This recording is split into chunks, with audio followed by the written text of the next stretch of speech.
with JMU Hall of Famer and someone who knows a hell of a lot about taking it to the house. Joyce breaks a tackle and goes in for a touchdown. Another spectacular run by Delvin Joyce. Delvin Joyce brings his unique perspective to the podcast to break down all things he's seeing about JMU football, with a little help from EPA King Jack Fitzpatrick and Bennett Conlon. Here he goes. He's going to try to beat the punter. He does. He's gone. And that is a touchdown. Welcome into To the House. Getting turned back and forth. Oh, he broke his ankles. Now he's got an entourage. And he's got a touchdown.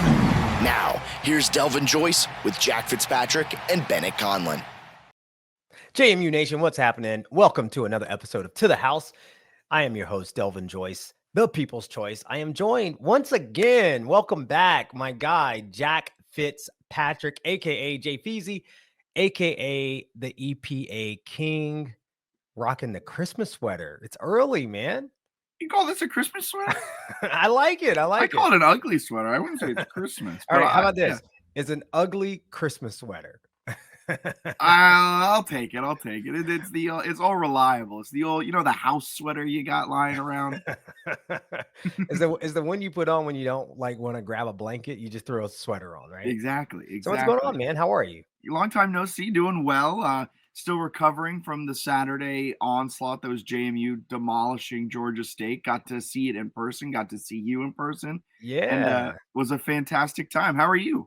Man, that was awesome. That was cool because the three of us, you, Bennett, and me, Bennett, Keep It Real Conlon, we were all together in the Berg. So good times and really excited, man, because this team came out of the bye week and they looked exactly the way that we expected them to look coming out of the bye week. So on this Victory Monday, I want to say that was a great win for the team. BetOnline is the world's most trusted betting platform and your number one source for online betting. From the earliest odds to in-game live betting, BetOnline provides you with all the action and the ability to watch the games as they happen. With the largest selection of odds on everything from football, NBA, NHL to entertainment and political props. Head to BetOnline today to get in on the action with America's most trusted site for online wagering. BetOnline, the game starts here. Be sure to subscribe to the JMU Sports News Network so you never miss an episode. We are your exclusive home for To the House with JMU Hall of Famer Delvin Joyce and the JMU Sports News Podcast with Jack Fitzpatrick and Bennett Conlon. New episodes of To the House drop every Monday, and new episodes of the JMU Sports News Podcast drop in the middle of every week. Be sure to subscribe wherever you listen to podcasts and YouTube so you never miss an episode. It was such a relief to see them play in that way. And we'll dive into it, of course, throughout, but it was a great time. Now, we talked about this last week, Bennett and I. JMU received a vote in the coaches poll last week. And I don't know if you've been keeping up, but this week they actually got 2 votes. That was head coach Del McGee and Bob Chesney. So you think Del was like, man, this is a really good team. I'm gonna slap a vote. I don't know who Bob Chesney hails from in terms of the coaching tree. I don't know if he has a mentor that's still coaching in the FBS ranks or something like that, but it may be a mentor of some sort too. That is a great question because I feel like he's been a head coach forever. Yeah. Like he was a head coach in D3 and then went to D2, FCS. And then, yeah, that is a good question. I don't know what tree he comes from, but I got to tell you, man, obviously I was in the broadcast booth, but so I couldn't see the full magnitude of the blackout. But man, what an awesome scene. Cause I got a chance to watch the broadcast back. The blackout looked amazing. I thought it was fantastic. The pom-poms they had them for the whiteout. No, they had them for the blackout. Really just add an extra element to these color out games. It looked really cool from where I was sitting to see the student section, specifically the end zone student section. It was really, really well done. Yeah, it was sick. I think the other thing too, I think it worked better in this game than it did last year versus App State. Because again, black and gold, those are App State's colors. And so for us to be on the field wearing that against them, I thought it was a bad omen. This week, no problems with it. And, again, this team seems to be really good coming out of bye weeks. I wish we could just have a bye week between every game, and I'm pretty sure we go 12-0. But right now at 7-2, I would say that is a very solid record for this team, especially with the chaos and the turnover and the coaching loss and the players who left, the players who graduated. And Jack, if I had told you that this team would be 7-2 at this point in the season, 9 games in, would you have been excited about this season? I 100% would have. I'm going to add the caveat that I would have expected the UNC game to have been the loss. So they would have been 1 loss in the Sun Belt, still very much in the thick of the Sun Belt hunt, which they are, but you just need a couple of things to go right for you. But at 7-2, you feel really good about the season so far. And you look around what's happening with other teams that are with new coaches. Troy, of course, lost John Summerall. They're 1-4 in conference, 2-7 on the season. Georgia State, they lost their head coach. He became the tight ends coach at South Carolina. They're 2-7, 0-5 in conference. Even Coastal Carolina, who's still trying to rebuild after Jamie Chadwell left for Liberty, they're 5-4, 2-3 in conference. So it's not something that magically happens in the way that it has with JMU. We were used to that coaching change, that coaching turnover, then result in national championship appearances at the FCS level from Withers to Houston to Signetti. But going from Signetti to Chesney at the FBS level was going to be a different beast. So being 7-2, arguably a bounce of a football away from being 8-1 on that return for a touchdown, feels like a good spot. And JMU still very much in the thick of the Sun Belt East. Just need some things to break their way. Man, that's a good way to put it. That a bounce of a football, because that ball literally just bounced right up like a basketball into dude's hands on the fumble at ULM, and then he houses it. Now you got me curious. So you would have expected maybe the UNC game would have been the loss. What would have been the other loss at this point in the season? I'm just curious. Georgia Southern. Statesboro is a hellhole, in the best way possible. Like, it's just so tough to go down there and win. So if you had said at this point in the season JMU was 7-2, I would have been like, okay, UNC and Georgia Southern are where they fall. My preseason prediction was that they'd be undefeated up to this point, and then lose the last 3 games. Yeah, and lose the last 3 games. So I'm hoping that doesn't come to fruition. I never understood that take, and hopefully again that does not come to fruition. We're going to talk about their opportunity to do that, I think, a little bit today. But, I got to tell you, Jack, man, being around this program over the last couple of weeks, doing the broadcast for ESPN Plus and getting a chance to sit down with coaches and players and just being in the environment that is JMU football, I got to tell you, this is as close as I've been to JMU football probably since I graduated in 2001. And here's a couple of things I'm going to tell you, a couple of observations I've had. Number one, Bob Chesney really cares about his place in this JMU football program. He understands that there is, he cares about the perception of the team. He understands that there is a perception about what the product is that we're putting on the field. I'm telling you, the dude really cares about this program. Like really, really cares. I also say that, the players that I've gotten a chance to interact with, that I've talked to, and even some of the assistant coaches that I've actually had an opportunity to talk to, they love it here. And I'm not saying that they are, just sort of mailing it in, sort of canned responses. I am telling you, the staff and these players with Bob Chesney and what he is building, we talked at the beginning of the season about the players and Bob Chesney getting buy-in from the players of his vision. That is 1000% happening. And, I said this on the broadcast. I said that, Del McGee, it's kind of like Deion Sanders. Like Deion said, you guys better get me now, because if I get a chance to recruit and do all the things that I know I can do with this program, you're not going to be able to get me. That is also how I feel about Bob Chesney. I am telling you, again, from my perspective, from what I have seen, when Bob Chesney has an opportunity to have a full recruiting cycle, start building the culture, continuing to build what he's built this year, JMU football is going to 1000% be in the conversation for the college football playoff moving forward. So I don't know if you've had any, I mean, you guys were pretty close to training camp before, but any observations for you along those lines? I got some things to say about that. That'll be saved for later in the week, potentially, maybe. I don't know. Yeah, I mean, they really do. And I mean, there's a reason why we all chose to go to Harrisonburg and go to JMU, right? Like, it's the picturesque main campus. It's the futuristic looking East campus. It's everything that Harrisonburg has to offer. It's the valley. It's beautiful sunrises and sunsets. It's everything like that. It's cheap food, cheap beer. Go to Billy Jack's and you can get PBR for $3 a goblet.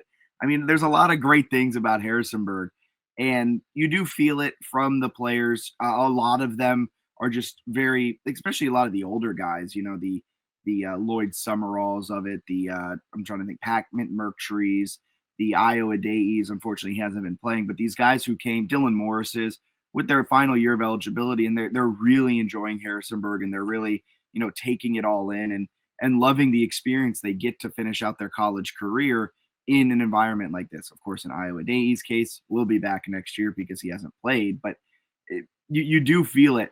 And I think from the coaching standpoint too, I mean, you can, not to get into the financials of it, but I mean, you can live like a king in Harrisonburg on the salaries that these guys are getting. Like, Harrisonburg is a cheap place to live. And yeah, it's absolutely fantastic. And I imagine there's probably a really good community of professors, of other coaches, of athletics, just involvement.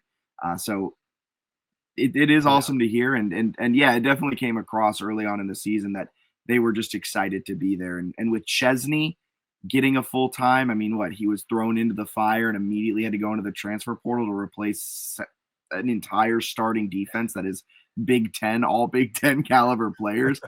He was never set up for success, and he's gone out, put together an amazing transfer portal haul, a great freshman haul with Chase Regan and KJ Flo being huge contributors, especially in that Georgia State game.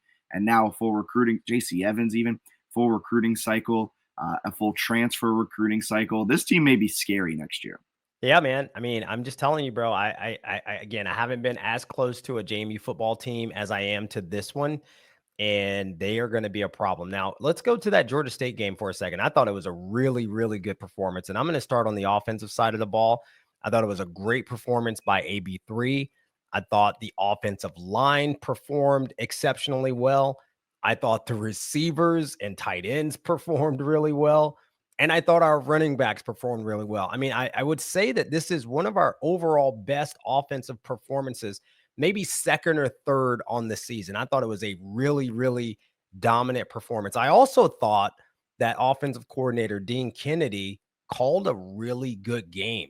I mean, obviously sometimes it seems like the offense can't find a rhythm. Maybe sometimes it seems like some of the plays that we call just don't work. And on Saturday, I felt like we had a great rhythm. I felt like our plays worked, and I felt like it was just a really good overall game plan. So I was really impressed with the offense. And there's a couple of things that we asked for, right, coming into this game. And I will say, maybe not we. Here's what I asked for. I wanted to see a quicker passing game. I wanted to see AB3 get out of having to drop back 5 to 7 steps. And if you watch the game on Saturday, what we saw was a quicker passing game.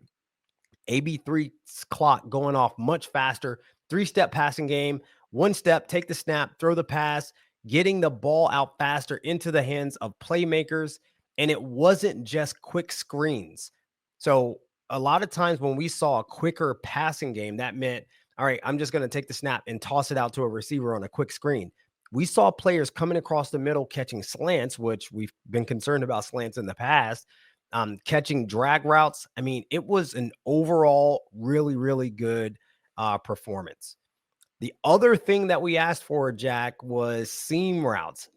And I said last week, there are 2 names that are going to have big days. I said, who? Yamir Knight and Taylor Thompson, because in watching film for Georgia State, and I know you got it, like a Taylor Thompson t-shirt and a Joby Mallory t-shirt, right? I need one. Joby Mallory, if you're listening, Joby Mallory's mom, if you're listening, please send a Joby Mallory shirt to me. Let's get him a to the house NIL deal. What's up? I'm down. But yeah, so I had said, in watching film of Georgia State, the middle of the field had been wide open and literally every game that they play. And so that's Yamir Knight and Taylor Thompson territory. And you saw that we just torched them on some seam routes. Yamir Knight cutting across the middle of the field wide open.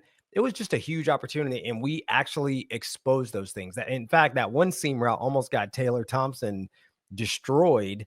But thankfully he was able to absorb the blow and get up and keep it moving.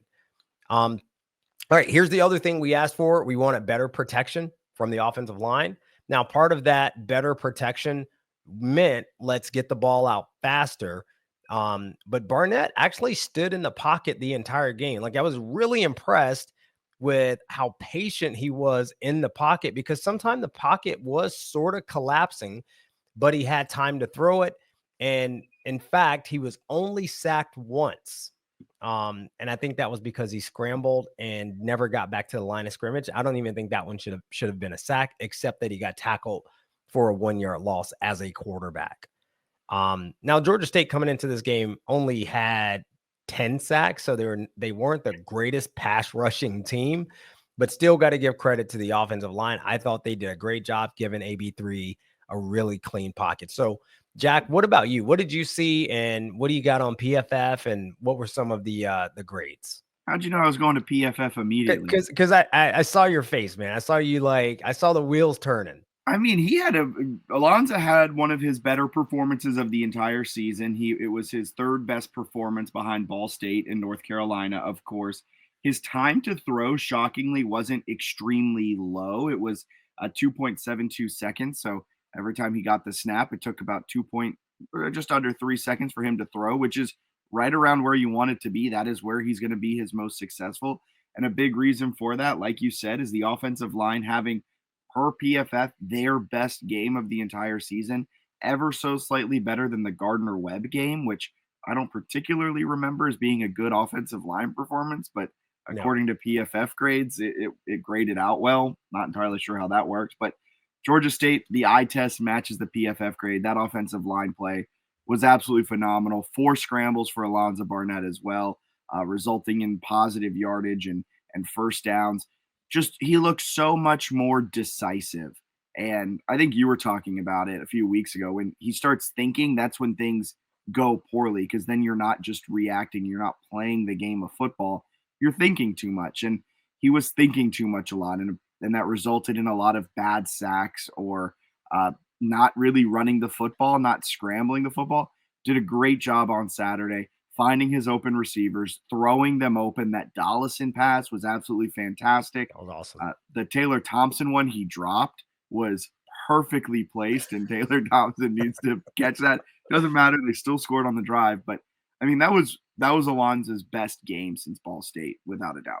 This is a fantastic performance. 20 of 30 passing, 241 yards, 3 touchdowns, no interceptions, and that performance put him over 2,000 yards for the season. And oh, by the way, he's got 21 touchdowns for the year and only 2 interceptions. Now, to your point, I thought Barnett looked way more spry running the ball. And he had a lot of extra burst. He looked very explosive. And we haven't really seen that, I don't believe, since the North Carolina game. In that North Carolina game, he was fast, explosive. He broke off some big runs. And in this game, he looked like he had that burst. He didn't break off any big runs, but he looked like he had that burst. And he all but confirmed in an interview with Dave Riggert after the game that he was, in fact, injured. And so that, I think, did contribute to some of the lackluster performances that we saw, because one of his major elements, one of his major advantages as a quarterback had been taken away from him or limited somewhat because of that injury. So I don't know if you heard the interview, but he was like, what ankle? Right. And we saw I think the Georgia Southern game, he had double spats. And I said then and there, that guy is probably hurt somewhat because quarterbacks don't double spat. That's like a running back thing, right? You don't double spat as a quarterback. And in that interview, he was like, "Yeah, I feel a lot better." And then he joked and he said, "What ankle?" Right? So I don't did you I catch that interview? I didn't hear it. I'm still in the process of combing through the media, the post game, everything. But I mean, yeah, you said it. The double spatting, essentially taping up both of his ankles in ways that you don't typically see quarterbacks do it. And Yeah. what did he have the spats on Saturday night? He did not. No. No spat. And all right. How about this? In fairness, because they were wearing the all black, You couldn't tell. and I couldn't really, because at Georgia Southern, he wore black spat. So if he had black socks, black spat, maybe I didn't notice, but it really stood out down at Georgia Southern. But it also stood out because his body language at Georgia Southern was off. Like he just did not look like he felt like himself. He knew that he was somewhat hampered, I think. In fact, he had negative rushing yards in that game, which how are you that mobile? You get sacked 8 times and you have negative 20 rushing yards. Yeah. That's impossible for a guy of his caliber. And he only had 3 yards rushing against Southern Miss. So I think the bye week allowed him to get healthy. And the other important part of that is he looked like he was having fun again. He was celebrating after big runs. He looked, it just, it was great to see him look that way. And by the way, I feel like he had a lot more zip on his passes as well, which means maybe that ankle was preventing him from planting the way that he wanted to plant. I thought he looked amazing. Yeah, that makes total sense when it all aligns because his 4 worst games per PFF this season were weeks 6, 7, 8, and 9. So games against ULM, Coastal Carolina, Georgia Southern, and Southern Miss. So it aligns that his best games came when he was healthy. His ankles were feeling good. He wasn't spatting. And his 4 worst games came when he was spatting and taping up those ankles and was playing through a little bit of something. Now, of course, he'll probably never say that was the reason why, knowing how Alonza Barnett talks in the media and everything. Like, he's never going to say that's the reason why he was playing poorly. But on this side of the microphone, I think I can comfortably say that he was playing through an injury. It hampered his play. And it is fantastic to see that the second those come off, he's like, oh, I'm just going to return to, the conference player of the year levels that I was playing at to start the season. Yeah, totally. And I'm not even going to go as far as to say he played poorly. He just played bad in spurts. Like the offense revolves around him. And at times he wasn't the playmaker that we needed him to be. And right. And his ability and something that was a strength against UNC, Ball State, these games where the offensive line had a good game, but not a great game, where he was getting pressure at some points in the game. And he was able to use his scrambling abilities, his athleticism to get around the pocket, to continue to make plays, either keeping the ball running, avoiding it, moving the pocket, throwing deep to Dollison. And that was something that was just not happening in those last 4 weeks. He was a statue back there. And the second the pressure kind of enveloped him, it was just like, all right, that's all she wrote. Next play. And by the way, it makes sense because he sees the pressure coming and he's like, oh, snap, I can't run. Yeah. And, nobody's open. What do I do? And, you said it. He starts thinking and that's not going to end well. But I mean, in this game, he was dynamite. 6 receivers caught 3 or more passes.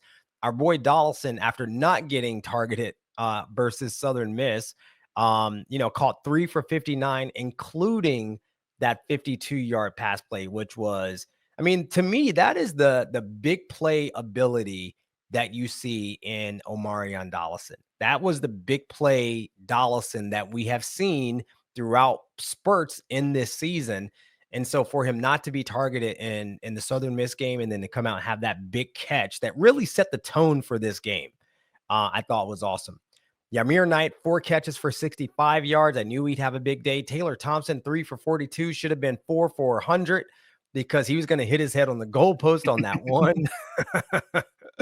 But he still made some big catches in that game, some really tough catches. And then Cam Ross, who, again, is becoming one of my favorite players on this team, man, because the guy has such a great attitude. They call him the pro, I heard. in that, he just does everything right. And you can see that. Like, I stayed at Hotel Madison where the team stays before games, right?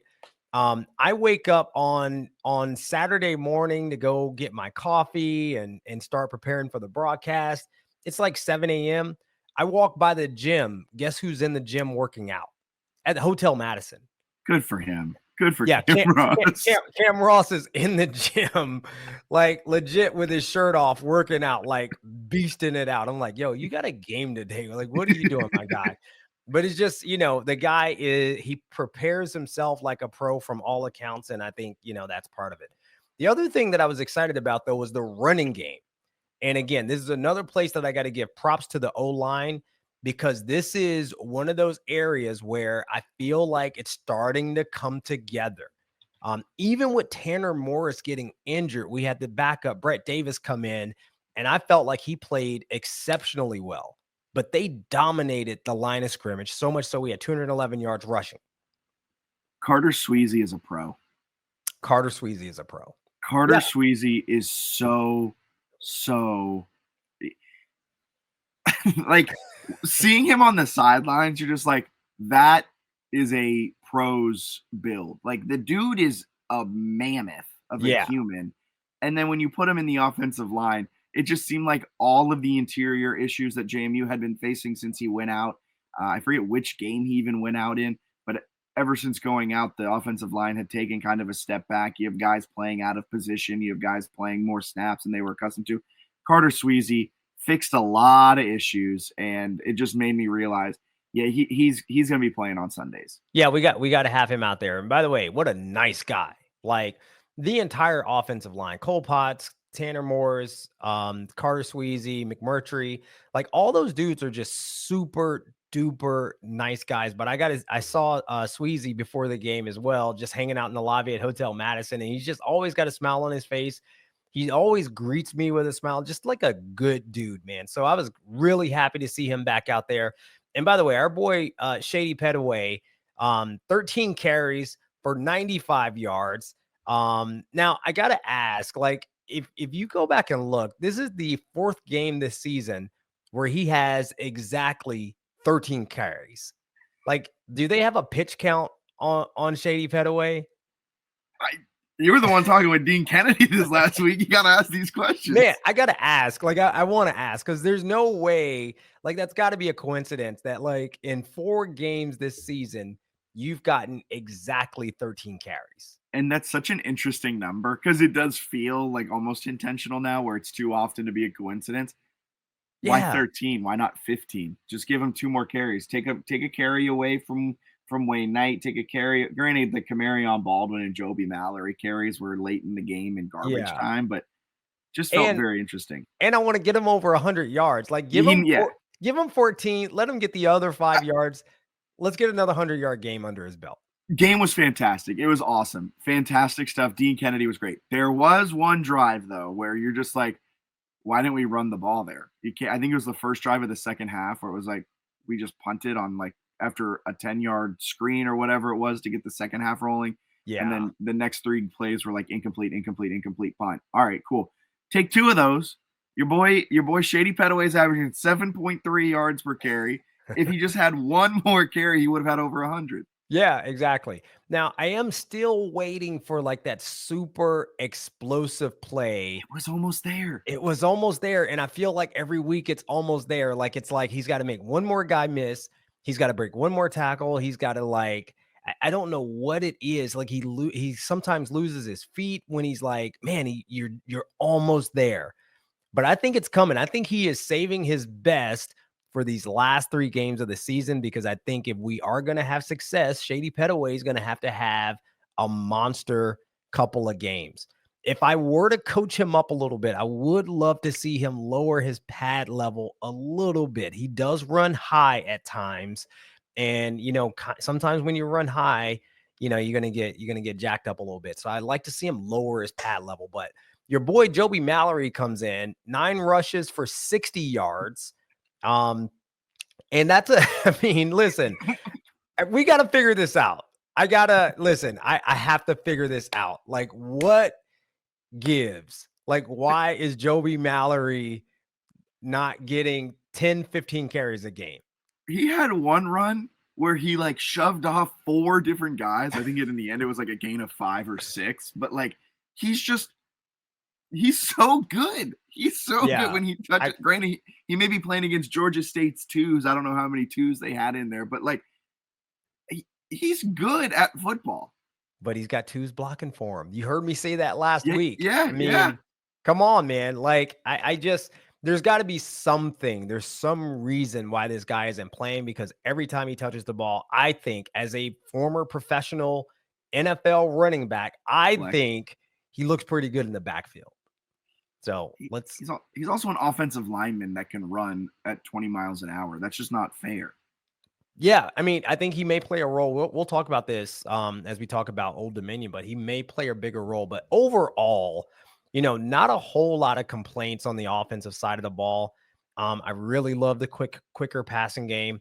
I love the running game. I love some of the screens that we ran. I loved all of it. And so we got to keep that momentum going into the next few weeks. Now, when we look at the defense, this was an even more dominant performance.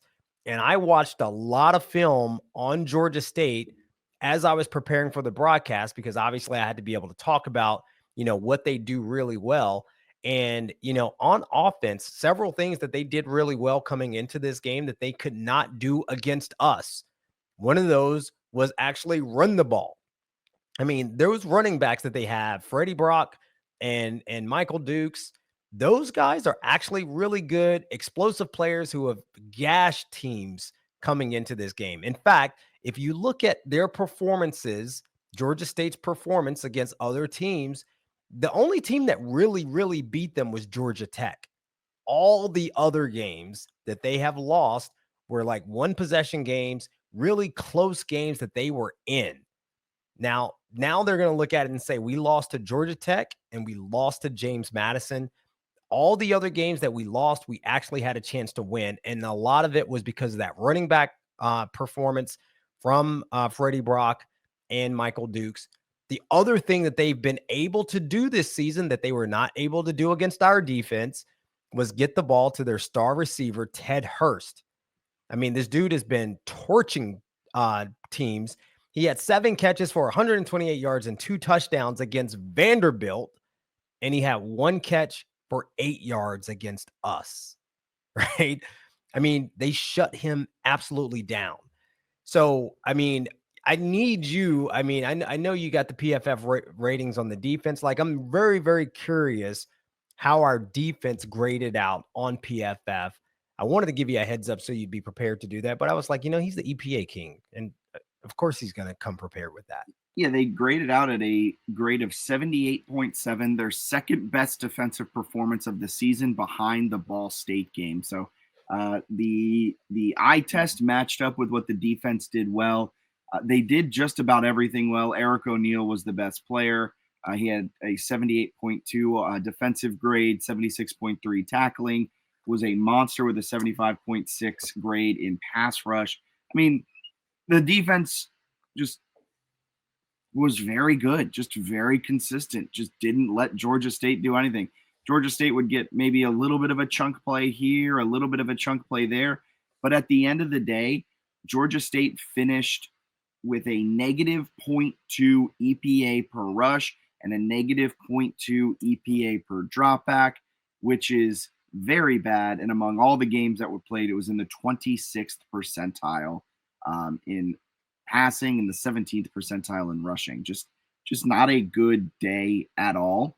And they had a 40% success rate, meaning their plays just were not doing what they were designed and meant to do. And all of those numbers, you may hear them go in one year, out the other. Some people hate EPA. Some people love EPA.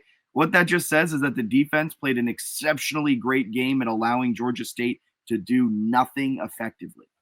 Yeah. And again, the numbers say one thing and the performance on the field back that up. I mean, Freddie Brock only had 24 yards. Coming into this game, he was averaging just about 6 yards a carry. He averaged 2.7 yards a carry against this JMU defense.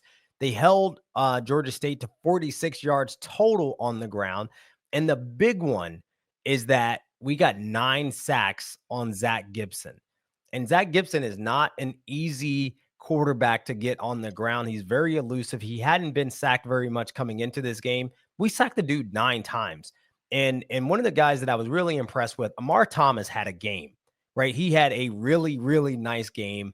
And, you know, he tied the team for sack leader in total tackles. And he also had a sack. You mentioned Eric O'Neal. I mean, the dude had 3 sacks in the game. And they weren't sacks that came on pressure.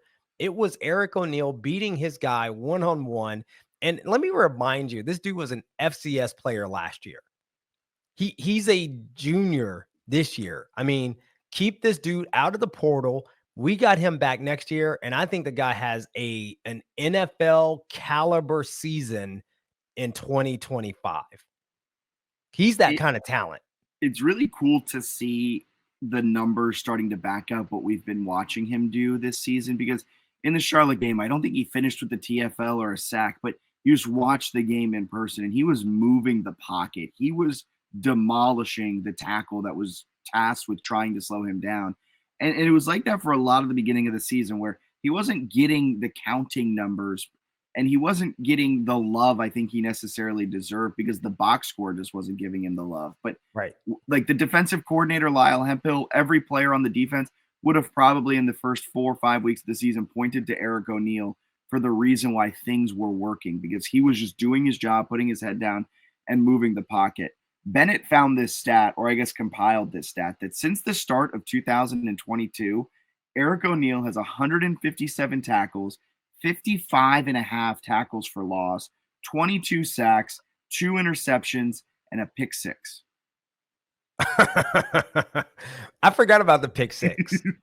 I mean, you want to talk about highlight reel. I mean, you throw that pick 6, and that was not an easy pick 6, right? So no. What game was that? That was Ball State? What game? Ball State. That was Ball State, right? Yeah. I mean, the dude is having a year. I mean, I think he is at least, when it's all said and done, second team all Sun Belt this season. Second team or better all Sun Belt this season. He ranks 5th in the Sun Belt currently in pass rush grade per PFF, but he's taken some of the most pass rushing snaps in the entire Sun Belt and has one of the best rush percentages. I would not be shocked if he's a first team all type of guy, although his numbers may not be good enough. And we know the voting committees for these awards don't comb through PFF stats. And they don't watch games. They just look at that, right? So, I mean, I think he's probably going to be an honorable mention guy this year, who's first team all Sun Belt next year, all American, right? I mean, I think he's that kind of talent, and I love his attitude. Like, the dude is always like trying to get after it. Like, he is a get after it kind of guy, which I really appreciate. I think it comes from that FCS chip on your shoulder too, which I love that about him. Not just FCS chip on his shoulder, LIU. Like, I don't mean to be had a program. Exactly. I don't mean to be throwing shade at anyone, but like, it's one thing to be FCS in North Dakota State, right? It's another thing to be LIU in the NEC in a conference where you're playing in a high school stadium in front of 25 fans. Like, yeah, he was there balling out, and it is translated to the Sun Belt where he continues to ball out. Yeah, $10 if you can tell me their mascot. The Sharks. Are they the Sharks? The Sharks. And their colors are baby blue and yellow. Baby blue. Now, how is baby blue different from like Carolina blue? Aren't they the same thing or no? Well, I'm going to pull up this logo for you, and and you can be the judge on whether or not this is Carolina blue. You know, you want to know what's funny? I lived on Long Island when I was with the Jets. I didn't even know there was a Long Island University. That is wait. Don't take this as a mean question. Were they in New York at that time, or were you commuting from Long Island to East Rutherford? Oh no! So we practiced at Hofstra on Long Island. The games were in the Meadowlands, but you practice training camp and practice was actually on Long Island at Hofstra. Interesting. Oh, you know what? That's actually a pretty dope logo. I'm feeling that. I like that. That's fire, actually. Sure. I mean, it's pretty cool. You don't see Yeah. a lot of sharks that are colored baby blue and yellow. Yeah, And that's fire, bro. I mean, I would rock that. I would rock a hat with that. In fact, I'm gonna go online. I'm buying a hat with that logo. That's crazy. I love it. I By the respect way, it. no, all right, double or nothing. I owe you $10. Double or nothing. Name another university that has a shark for a mascot. Ooh, can I get the division it's at? What do you want to phone a friend? Come on, man. Just answer the I question. have no clue. I have no earthly clue. Back in the game. So it's Nova Southeastern University Huh. in like Fort Lauderdale, South Florida. They are the Sharks. And I only know that because I lived there for a while. But yeah, cool. So, all right. So again, great performance by the defense. The other person that I would shout out, man, our guy Spence, T Spence and Chauncey Logan. I mean, I think they were the ones that sort of put the clamps down on Ted Hurst.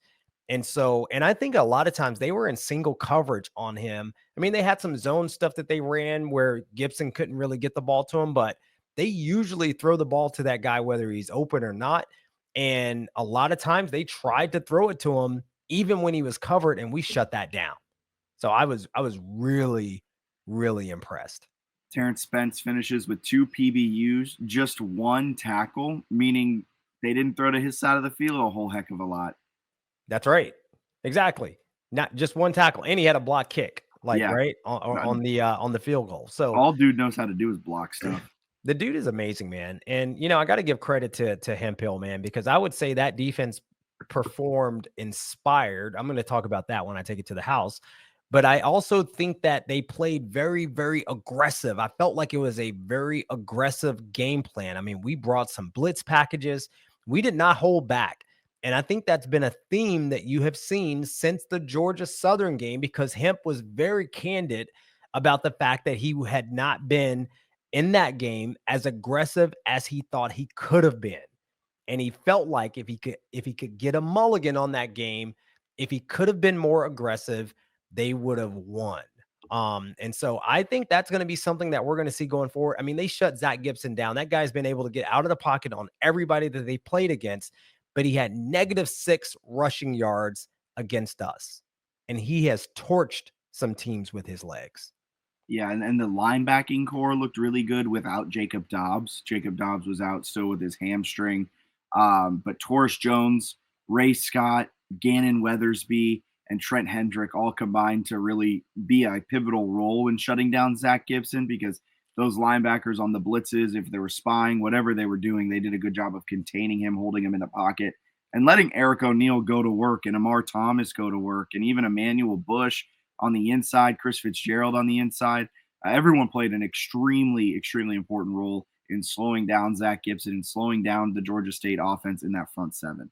Yeah, totally, man. And by the way, we were super embarrassed about the fact that we didn't even mention that Jacob Dobbs was out of the game on the broadcast. Because we get this depth chart, and it's the same depth chart. The 2 deep is the exact same. He's on there just like he's playing. And once the game starts, because this team rotates in and out so much, we just totally missed that. Like, we did not even mention it. And he was hard to find on the sideline itself. Like Yeah. in person, we were like, I don't think Jacob Dobbs is on the field, but I also can't find him. And yeah, I don't blame you. That one was a tough one. Yeah, we were like, I mean, the 3 of us, we were like, how did we miss that? Like, we're literally sitting in the press conference watching Taurus Jones talk about filling in for Jacob Dobbs, and we were like, oh, wait a second. Yeah, we missed that one. But shout out to Taurus Jones, man. Dude played a fantastic game, dedicated the game to his new son, which is like really, really cool. He's a dad. So really happy for him and his family. That was awesome. Also really cool to see Noe Ruelas back. And so again, still no word on what his actual injury was, but still good to see him back and kicking the ball. Too bad his 53-yarder got blocked. Very ambitious. I think that would have been close to setting a program record, though. I mean, it would have been something if it went in. Yeah, I have no idea what the program record is, but when they lined up to kick it, I was like, this is going to be good for another 10 yards. But Yeah, unfortunate that it got kicked. Low trajectory on a longer kick. I don't think he quite got it all anyway. So I don't know. I just maybe just working off some rust. But again, overall, great performance, offense, defense. I thought special teams played really well. We had the block field goal. We also had some nice returns, positive returns from Yamir Knight, and we also got a turnover in the kicking game when their punter inadvertently muffed. He didn't muff the punt. He just got hit by the punt when he should have gotten away from it, and we recovered it. So again, good things happen when you're around the football, and that's what we did. We won special teams, defense, and offense, all three phases. He yelled Peter, and he didn't even take his own Peter warning because it just bounced right up and hit him. And yeah, that was a tough one. Yeah. Do you know why it's called what? Do you know why you yell Peter? Do you know? No, I just know that is what most teams call. Yeah. So it is. So we always yell Peter, and the reason is you don't play with it, right? So you get it, right? So when you were a little boy, your mom said, you don't play with it, right? And so literally that is why punt returners yell Peter. It's always been that way. It's a ball you don't play with, you get away from it. Huh. Yeah. Yeah. Learned something new today, right? Wow. All right. All right, let's transition over. I can't tell that story on the broadcast. That's a to the house exclusive, by the way. But let's transition over to Old Dominion. And I just from opening thoughts, I mean, you can't underestimate how big this game is, especially because it's a rivalry. And I think the series now is what, 2-2?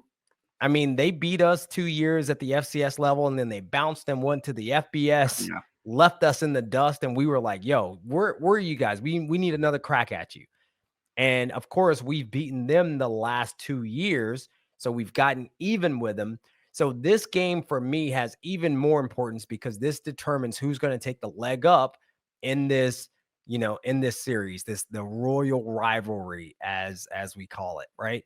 I think it's also big because it's an away game. It's in the 757. It is a huge recruiting ground for both schools, and it will give us an opportunity to go down and showcase the brand that is James Madison football and hopefully pull some of that talent out of that Hampton Roads, Tidewater area. Now, we have not played well on the road, so that is a concern. But if you really dial it back, Jack, and I wanted your take on this, like if you really actually look at it, we've played well on bus trips. We haven't played well when we had to get on a plane and travel. Is that am I reading into that right? Ooh, I like that. Yeah, I mean, you like that? UNC was a bus trip, right? Charlotte was a bus trip, right? I believe so. And then ULM would have been a flight. Georgia Southern would have been a flight. And ODU is going to be a bus trip. Yeah, we're back in the game. I mean, flights do change everything. Flights, you got the altitude, there's swelling, there's dehydration, there's a lot of extra stuff that goes on where in a bus trip, you just get on and you drive. Yeah, I mean, we've had so many theories to try to explain poor performances this year. We're like, this team is a daytime team. And then we're like, no, I mean, when the sun goes down in the middle of the game, that impacts their performance and planes. And so I'm very curious to see, though, it is a short trip. It's probably their shortest trip of the year to get to Norfolk. And so hopefully that will bode well for them. Now, the other thing about this ODU team, though, they're very schizo when you think about, which team is actually going to show up. We've talked about the fact that they are a very underrated, I guess, 4-5 team right now because they somehow tend to show up and play big in big games. So at 4-5, if we go back and just do a quick diagnosis of their season, first off, they were starting a different quarterback when they started the season. They were starting Grant Wilson, who I think was there last year. He was kind of the guy that was going to be the heir apparent to take over. Is that right? Did I get that right? He was a Fordham transfer. They got the Fordham offensive coordinator, so he came over with them, and just never really lived up to the billing. Yeah, I don't think so. And I think that he had some advantages because he knew the offense and he could run that offense. But listen, at the end of the day, South Carolina needed a late touchdown to beat this team, 23-19. Right? They lost that game in the fourth quarter. I think South Carolina scored with 6 minutes left on the clock. Again, the South Carolina team that's doing pretty well right now, who also beat Texas A&M last week. Right? So pretty big win for that program. They also lost to the Fighting Mike Houstons, East Carolina, 14-20. They lost to them at home in Norfolk. And that was another game that they had control of, and then they lost in the fourth quarter. They also lost to Virginia Tech, 37-17, also in Norfolk. So again, when you look at this, they've lost 2 games at home, and these are not necessarily, easy games, except for that East Carolina game. I was very surprised that they lost that game at home. They beat Bowling Green on the road, 30-27. They got a late touchdown for that win. And then they lost to Coastal 45-37. And it wasn't really even that close. I think, Old Dominion scored a garbage touchdown with like 20 seconds left to make it look like it was a 1-score game. They lost that game by 2 scores, right? A team that we, for the most part, blew out. So after that, so they lost 4 games in a row. Then they switch to this new quarterback, Colton Joseph, who I think is a true freshman, or maybe a redshirt freshman. I always mix I it up. always get it confused. Yeah, He is a red shirt freshman. I Okay, thought he was a so true freshman too. yeah, that would have been a better story. But this guy's a redshirt freshman. And, he came in and they beat Georgia State 21-14. Now, again, a Georgia State that we just dominated. They beat by 1 score. But they also held Georgia State to 57 yards rushing. So I think that's going to be a theme, right? Their defense is very, very similar to ours. They also beat Texas State, right? A highly touted Texas State team that many thought would come in and compete for the Sun Belt West. They beat them handily, 24-14. They dominated Georgia Southern, 47-19. A Georgia Southern team that dominated us. And I would tell you, this was sort of Colton Joseph's coming out party, because those first 2 games, the game against Georgia State, very pedestrian numbers for Colton Joseph, even though he led them to a win. The second game against Texas State, very pedestrian numbers, even though he led them to a win. And this dominating performance against Georgia Southern, Joseph had 304 yards and 4 touchdowns. And that was probably the first time that anyone in JMU Nation had heard of this guy, because that's the game that put him on the map. And then of course, last week they lost to App State 28-20. The week before last, because they had a bye this week. But they lost to App. But Colton Joseph had another really good game, 332 yards, 2 touchdowns, and an interception. So, Jack, what are your perceptions of Colton Joseph and I guess your second favorite team in the Sun Belt, the Old Dominion Monarchs? Yeah, Old Dominion, they give me some money, so I gotta say that I'm on part of their payroll. But ODU, I don't think ODU fans knew who Colton Josephs was until the Georgia Southern game, because this was a kid that was severely under recruited coming out of high school. ODU didn't even offer him until the quarterback they wanted in the 2023 class decommitted at the last second. And then ODU went and I think scooped him up from an FCS school and got him to come. So he's always kind of been under the radar a little bit. And then, yeah, some little pedestrian games, wasn't necessarily playing his best, and then pops onto the field because Ricky Ronnie and that offense decided to dial up the most perfect offensive game plan to take down Georgia Southern. But it's an ODU team that has some holes, but when they're firing on all cylinders, as we all witnessed last year in the homecoming game, it is a tough football team to play against. They play a weird style of offense, the ultra spread out, where they're going to put 2 receivers completely on the boundaries on both sides. And from there, it's going to be like this option RPO type of game that is really going to test your defense. But that 28-20 loss on the road in Boone, North Carolina at App State, that's a tough place to play, as we all know. There's a lot of emotion right now in Boone, North Carolina for those football games. That travel was probably drastically impacted because of the effects of Hurricane Helene. So JMU should take a page out of the playbook, figure out what went wrong for ODU in that game, and prepare for their game against App State in 2 weeks. But I mean, ODU is good. They have the potential to beat anyone in this conference, but at the same time, it's a redshirt freshman who's going up against a Lyle Hemphill defense. Could very well get a little dicey for the redshirt freshman, but he also has the potential to dice up JMU if they're not, all the cliches. If they're not gap sound, if they don't play with integrity, if they don't stay home, all of a sudden Colton Joseph could be going for 304 tutties again. Yeah, and by the way, I think that is the advantage that we have, is that he is a young quarterback. If Lyle Hemphill continues his trend of being aggressive on defense, I do believe that there are some things that you could throw out at this guy who's only been in college for 2 years and only made 4 starts. I think there are some things that you could throw out to beat them. I think the other advantage that we have is that the offense coordinator, right, for ODU was the offensive coordinator at Fordham, which means that Bob Chesney played this guy like 4 years while he was at Holy Cross. Yeah. And so they are very familiar with this offensive scheme. And you could also say, well, if they're familiar, if we're familiar with their offense and they're familiar with our defense, except that Lyle Hemphill was not at Holy Cross with Bob Chesney. And so I do think that there is going to be some gamesmanship that can be played with that fact. But you nailed it. We got to get some pressure on Joseph because I think when he has time in the pocket, he's going to do pretty well. He's also going to try to extend some plays with his legs because he is that kind of player. He has been sacked 12 times in 4 games. And so that might be sort of the recipe. Dial up the pressure, see if he can handle it, see if he can get you out of that pressure. And then, of course, he's got 10 touchdowns for 3 interceptions.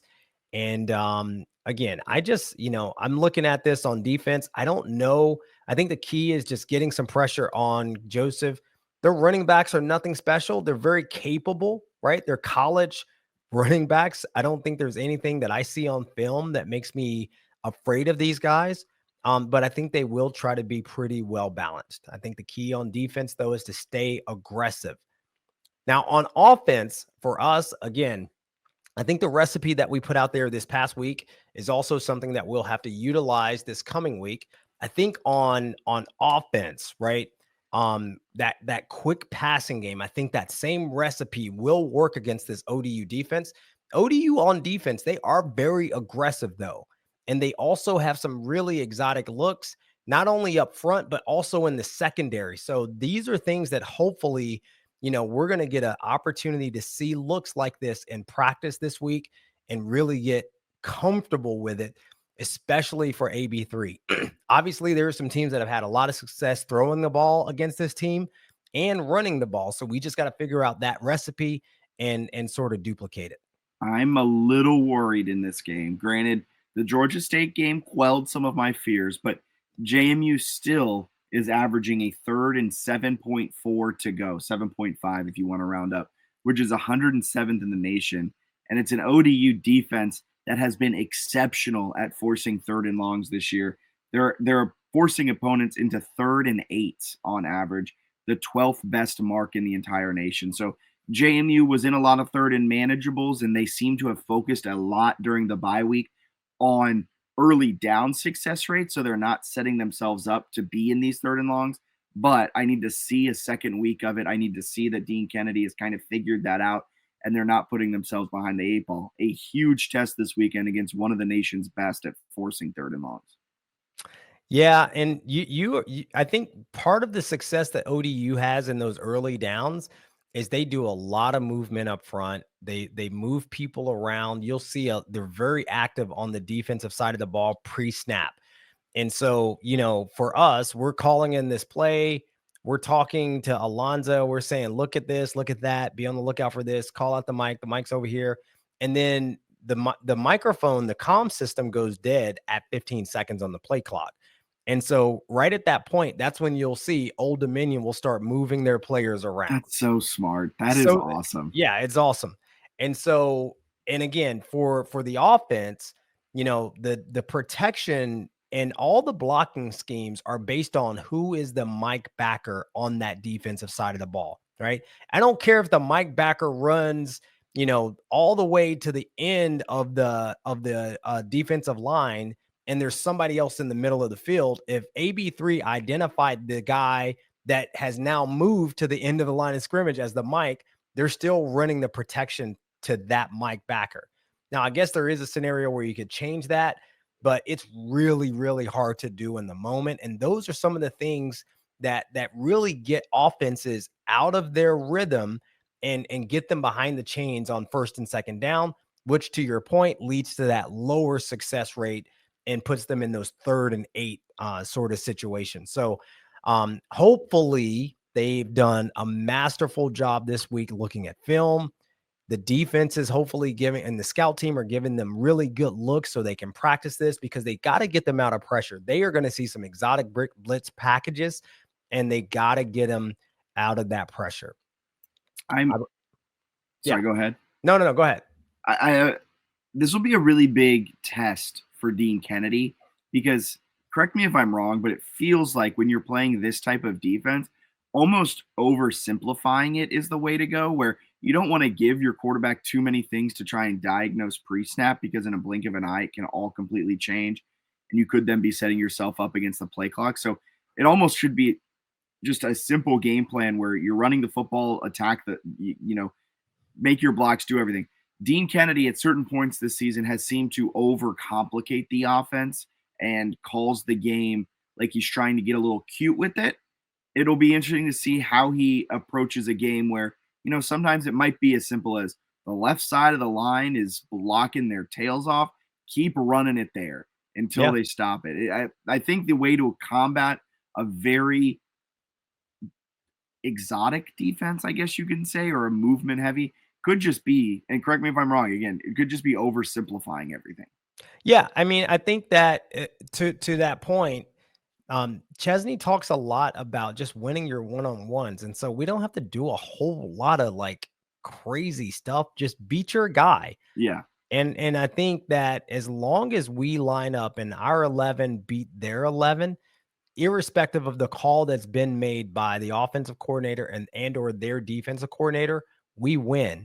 Now, I will say the other thing that they're going to rely on is they're going to rely on AB3 putting the offense in good situations. So they're going to call a play, but if ODU comes out and does XYZ look, then AB3 will have the flexibility at that point to change that play. And so I think a lot of the success will depend on what those plays are and AB3 being able to successfully identify that he should change the play at the line of scrimmage. He had that leeway last week. Dean Kennedy talked about that with us, that they were going to give him the opportunity, or he talked about it in his press conference, that they're going to give him the opportunity to change the play at the line of scrimmage. I think that's going to be even more important this week. And the last thing I'll say that's going to be super important is AB3 continuing to be healthy. If he can come out in this game and look as young and as spry as he looked last week, then I believe that him being able to extend plays, pick up some of those first downs, right, on those maybe 3rd and 8s where we've gotten behind the chains in obvious passing situations, and scramble and make some big yardage for first downs. So this is going to be a fun contest. Any final thoughts or reflections on Old Dominion, Jack, before we move on? This game's going to be a lot of fun. I expect it to be not high scoring, but keep you on the edge of your seat for the most of the game. And Ricky Ronnie's going to pull out some interesting tricks. I think Dean Kennedy's got some tricks up his sleeve. This might be one of the best games of the season.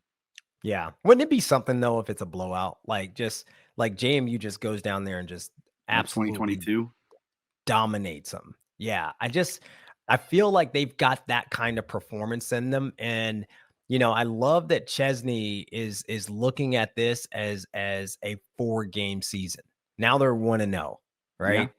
Like, we hit the reset button. We came out of the bye. We're 1-0. Let's go down and dominate Old Dominion. That's the type of performance I want to see.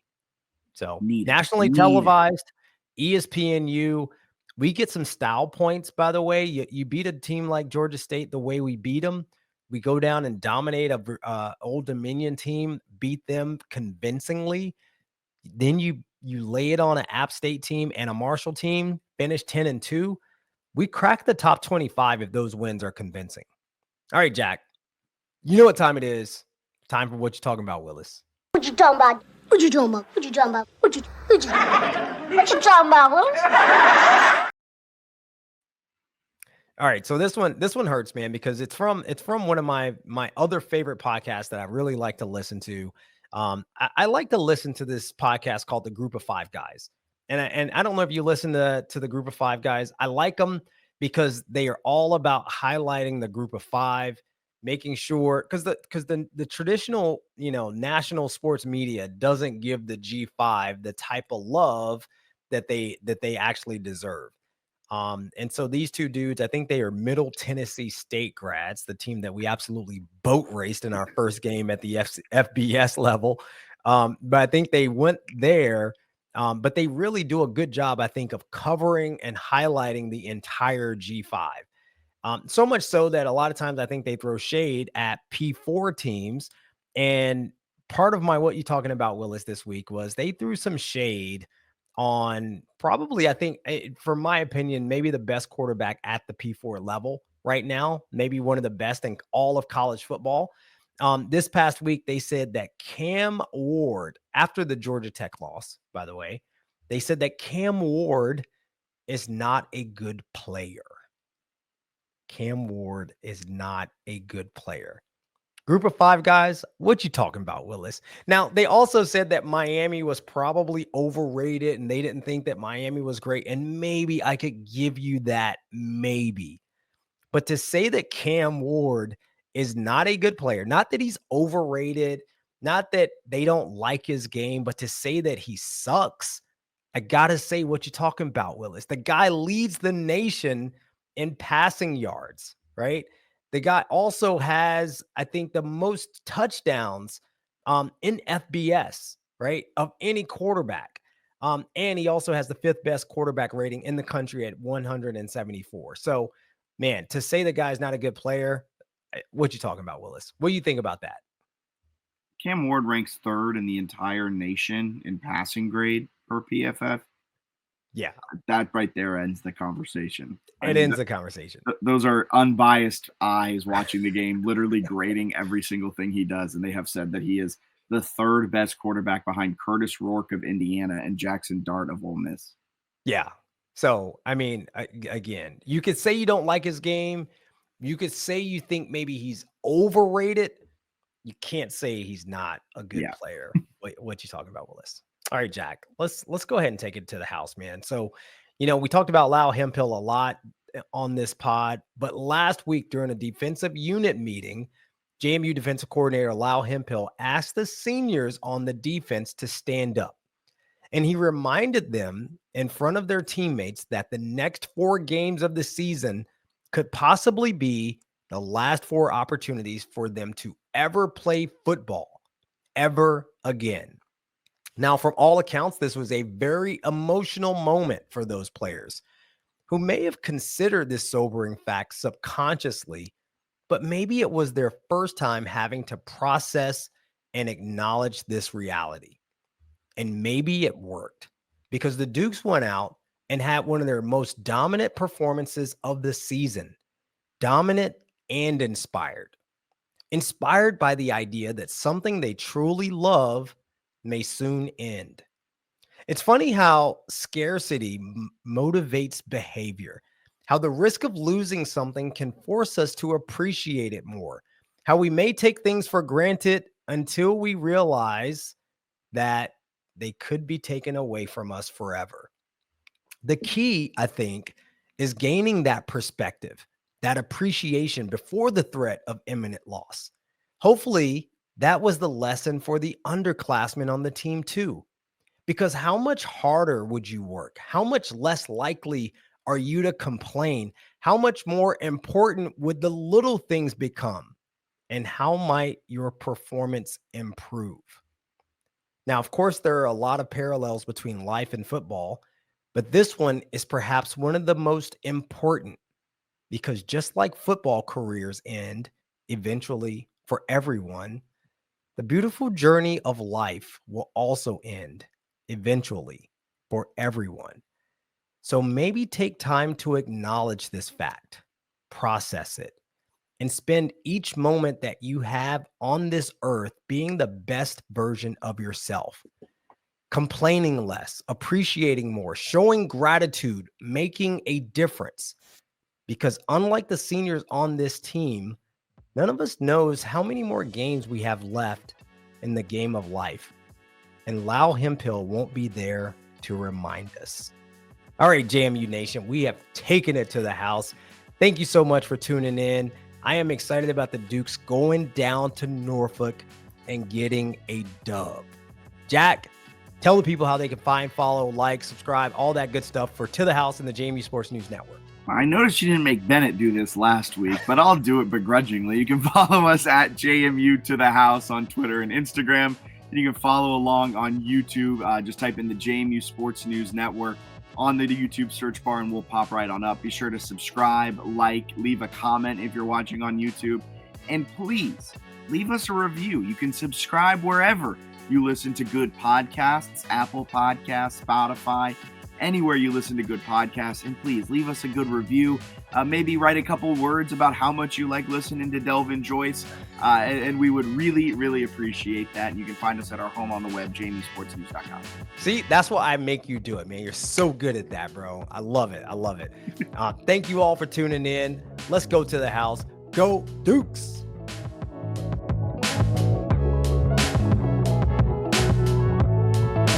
To the House is part of the JMU Sports News Network. New episodes of To the House with JMU Hall of Famer Delvin Joyce drop every Monday, and episodes of the JMU Sports News podcast drop in the middle of every week. Subscribe to the JMU Sports News Network wherever you find your podcast and never miss an episode. You can watch every episode of To the House on the JMU Sports News YouTube. Stay updated on social at JMU Sports News and at JMU To the House and at our website, jmusportsnews.com.